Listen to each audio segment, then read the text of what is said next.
اور سادہ اور آسان زبان میں تحریر کرنے کی کوشش کریں۔ اپنے مضمون میں ایک بات کو بار بار نہ دہرائیں۔ ایک ہی قسم کے خیالات الفاظ سے مضمون بد مزہ اور پھیکا ہو جاتا ہے۔ جو کچھ لکھیں سوچ سمجھ کر لکھیں تاکہ مضمون میں زیادہ کانٹ چھانٹ کرنے کی ضرورت نہ پڑے۔ اگر کوئی لفظ یا جملہ مجبوراً کاٹنا پڑے تو اس پر ایک لکیر کھینچ دیں، یعنی کہ اس کو کالا کرنے کی کوئی ضرورت نہیں ہے۔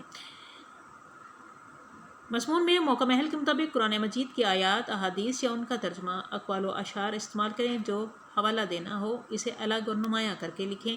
جہاں تک ممکن ہو اپنے مضمون کو نہایت صاف خوش خط لکھیں، کیونکہ خوش خطی اور صفائی سے مضمون کی خوبی بڑھ جاتی ہے۔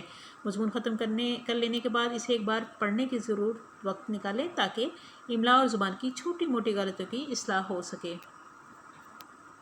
اس لحاظ سے اسٹوڈنٹس آپ کے سامنے جو مضمون نگاری میں آج آپ کو مضمون دیا جا رہا ہے وہ ہے محنت کی برکتیں۔ اسٹوڈنٹس اس کی جو اس کا ہم خاکہ تیار کریں گے وہ یہ ہوگا کہ زندگی جد و جہد کا نام ہے۔ نمبر 2، اس میں عزم کیا ہے؟ محنت ہے۔ محنت میں عظمت ہے۔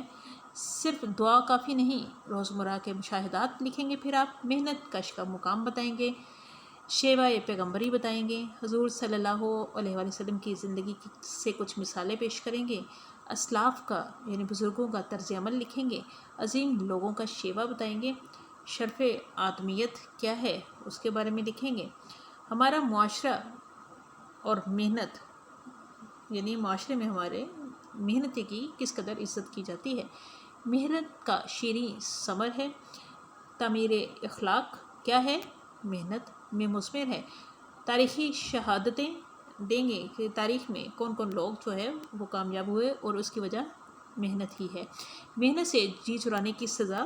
آخر میں آپ ظاہر ہے آپ مضمون کے تیسرے حصے کی طرف جا رہے ہیں، یعنی کہ تکمیل کی طرف جا رہے ہیں، اور انسانی زندگی کا سربستہ راز اصل میں محنت میں مثمر ہے، یہ نتیجہ کلام ہوگا۔ محنت اسٹوڈنٹس مضمون کے 3 حصے ہیں، تینوں کو 5-5 نمبروں کے پر تقسیم کیا جاتا ہے، تو کل 15 نمبر ہیں۔ پہلا حصہ ابتدا ہے، درمیانی حصہ آپ کی تمام اس میں روزمرہ کے مشاہدات، محنت کش کے مقام، شیوہ پیغمبری، حضور کی زندگی، اس طرح کی جو وضاحت آ جاتی ہے وہ یہ دوسرا حصہ ہے۔ تیسرا حصہ لب لبا ہے، نتیجہ کلام ہے۔ اپنے مضمون کو اسی طرح سمیٹیے، لکھیے۔ اسٹوڈنٹس ایک مضمون آپ کے سامنے ہے، آپ کو ہمیشہ اس کہا جاتا ہے کہ مختلف مضامین پڑھیں اور وہاں سے چیدہ آپ نکات لے کر اپنے مضمون کو ترتیب دیں۔ اس میں سے بھی آپ اسی طرح انتخاب کریں گے اور خود مضمون لکھیں گے۔ کچھ پوائنٹس میں اس میں سے بتاتی چلی جاؤں گی، مزید آپ پڑھتے چلے جائیے گا۔ بڑے نتائج کے لیے بڑی محنت درکار ہوتی ہے۔ ہزاروں کوشش کے بعد ایڈیسن بلب بنانے کے قابل ہوا۔ 25 سال کی محنت کے بعد پولیو کے قطرے ایجاد ہوئے۔ کمپیوٹر کی ونڈو 15 سال میں بنی۔ چاند پر جانے کے لیے 16,000 کوششیں کی گئیں۔ جو لوگ بڑا کام کرتے ہیں ان کے اندر یقین ہوتا ہے، اللہ تعالیٰ کسی کی محنت کو ضائع نہیں کرتا۔ بندہ خود اپنی محنت کو ضائع کرتا ہے، بندے کی اپنی سمت ٹھیک نہیں ہوتی۔ اللہ تعالیٰ کا قانون ہے، جو محنت کرے گا وہ اس کا پھل کھائے گا۔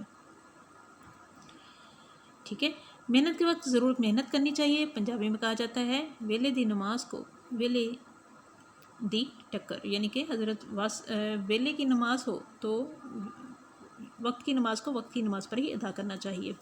یہ آپ ترجمہ بھی ساتھ لکھیں گے۔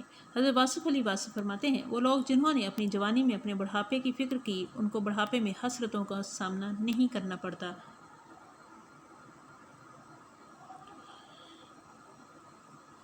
انسان کو اپنی حیثیت کے مطابق ضرور محنت کرنی چاہیے۔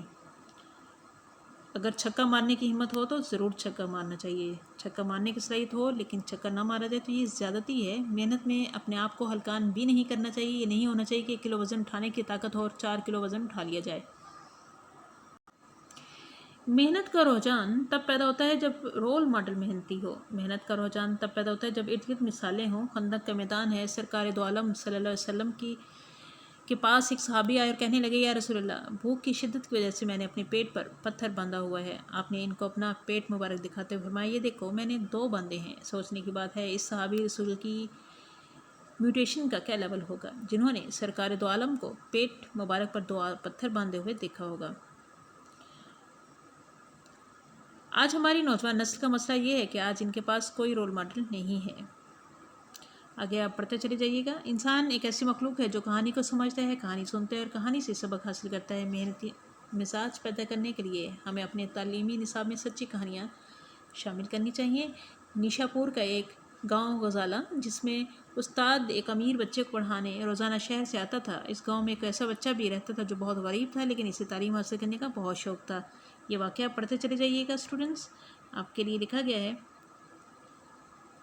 آج دنیا اس بچے کو حضرت امام غزالی رحمۃ اللہ علیہ کے نام سے جانتی ہے۔ نامور بننے کے لیے محنت کرنی پڑتی ہے۔ محنت کے حوالے سے نیلسن منڈیلا بہت بڑی مثال ہے، لیکن نیلسن منڈیلا سے کئی گنا زیادہ ہمیں قائد اعظم کی مثال اچھی لگتی ہے۔ وہ لوگ کامیاب ہوتے ہیں جو اپنے کاموں کو زیادہ اہمیت دیتے ہیں۔ بچپن میں ہر بچے کو اس کے والدین یہ بات لازمی سکھاتے ہیں کہ محنت کرنی چاہیے۔ تعلیمی اداروں میں محنت کی عظمت پر مضامین لکھے جاتے ہیں۔ محنت متعلق کہا گیا ہے، اے ابن آدم تمہیں محنت کے لیے پیدا کیا گیا ہے۔ تمام مذاہب میں محنت کے متعلق کہا گیا ہے، محنت میں عظمت ہے۔ قرآن مجید میں ارشاد ہے، انسان کو وہی کچھ ملتا ہے جس کی وہ کوشش کرتا ہے۔ آج دنیا میں جتنی بھی ترقی ہوئی ہے یہ محنت کا ہی نتیجہ ہے۔ محنتی ہونا ایک مزاج ہے اور اس مزاج کا ملنا ایک انعام ہے۔ ہمارے ہاں یہ شکوہ کیا جاتا ہے کہ محنت کا صلہ نہیں ملتا۔ محنت کا صلہ نہ ملنا یہ ایک مت ہے۔ ہم جس کو محنت کہتے ہیں اکثر وہ محنت نہیں ہوتی۔ جہاں دروازہ ہو وہیں راستہ ہوتا ہے، کبھی دیوار راستہ نہیں دیتی۔ جی، ساری زندگی دیوار پر محنت کرنے سے راستہ نہیں ملا کرتا۔ مقصد اور ویژن کا ایک ہونا پھر محنت کا کرنا منزل کے حصول کو ممکن بناتا ہے۔ بلکہ یوں کہا جائے کہ محنت سے بھی زیادہ اگر کوئی چیز ضروری ہے تو وہ مقصد ہے۔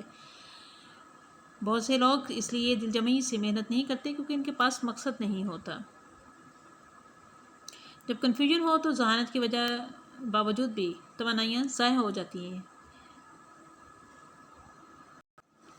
میلکم گلیڈول اپنی کتاب آؤٹلے میں کہتا ہے، شاندار کامیابی کے لیے ضروری ہے کہ 10,000 گھنٹے ایک ہی کام مستقل مزاجی سے کیا جائے۔ ہمارے ہاں محنت کرنے میں شرم محسوس کی جاتی ہے، بلکہ اس سے بھی زیادہ جو محنتی ہوتا ہے اسے حقارت سے کاما بھی کہہ دیا جاتا ہے۔ کاما یعنی بہت محنت کرنے والا، کام ہی کرتے رہنے والا۔ حال یہ ہے کہ بچے خود پانی پینا پسند نہیں کرتے، اوپر سے گھر والے بھی بار بار یہ بات دہرا دیتے ہیں، بابت کراتے ہیں کہ تم نے کام نہیں کرنا۔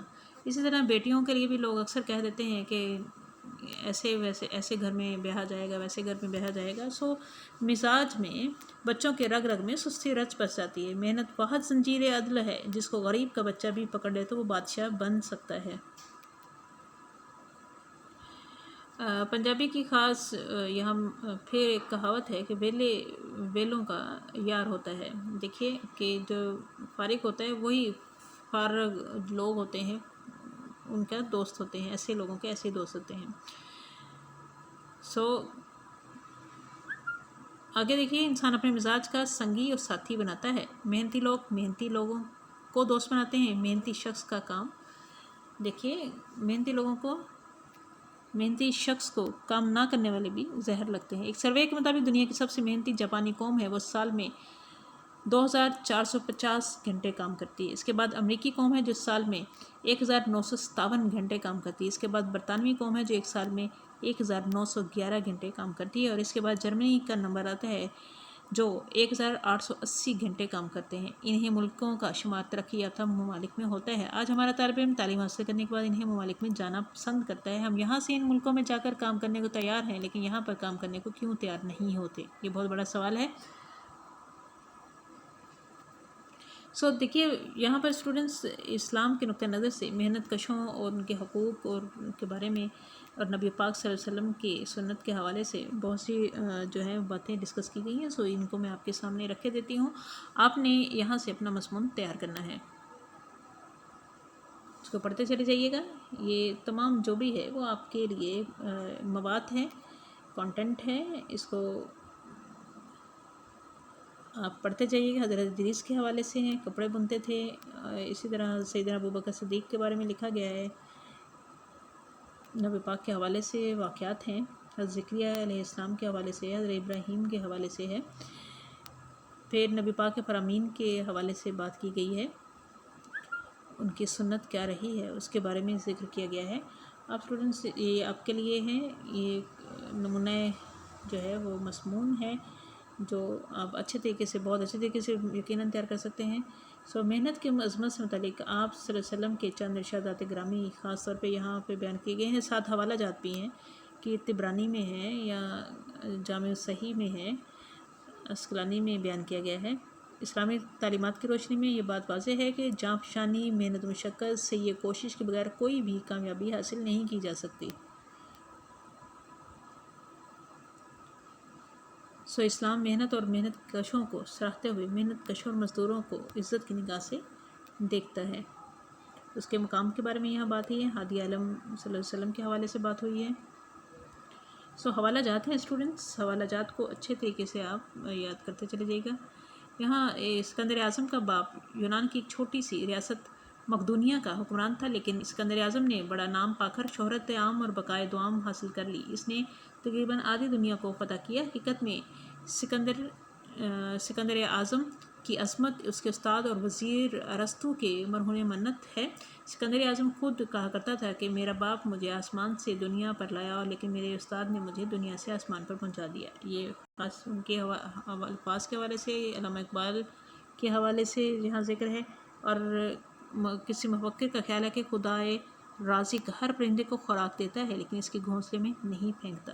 بے محنت پہ ہم کوئی جوہر نہیں کھلتا، روشن شرر تیشہ سے ہے خانہ فرہاد۔ مزید حوالہ جات آپ کے سامنے ہیں اسٹوڈنٹس، اس کو آپ لکھتے چلے جائیں گے۔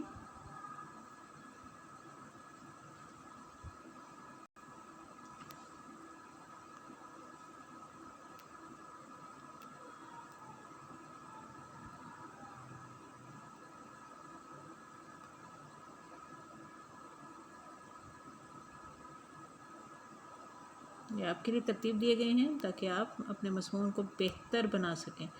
کوشش کیجئے گا بہت اچھا مضمون لکھیں آپ، کیونکہ یہ اہم عنوانات میں سے ایک عنوان ہے۔ مزید جو مزدور محنت کی قدر نہیں کی جاتی، جو میں نے مضمون کا آپ کو اختتام پہ بتایا تھا، اس کے حوالے سے یہ اشعار آپ ایڈ کر سکتے ہیں۔ آج کا تفریحی کام کیا ہوگا؟ جی ہاں، بالکل جانتے ہیں، محنت کی برکتیں۔ اس مضمون پر آپ اس موضوع پر مضمون لکھیں گے، اور یہ مضمون آپ رجسٹر پر لکھیں گے۔ بہت اچھے طریقے سے آپ ترتیب سے لکھتے چلے جائیے، یہ آپ کے چیک کیے جائیں گے۔ یقیناً یہ آپ کے اپنے لیے نوٹس بھی ہیں۔ والسلام، مس سدرا ثنا۔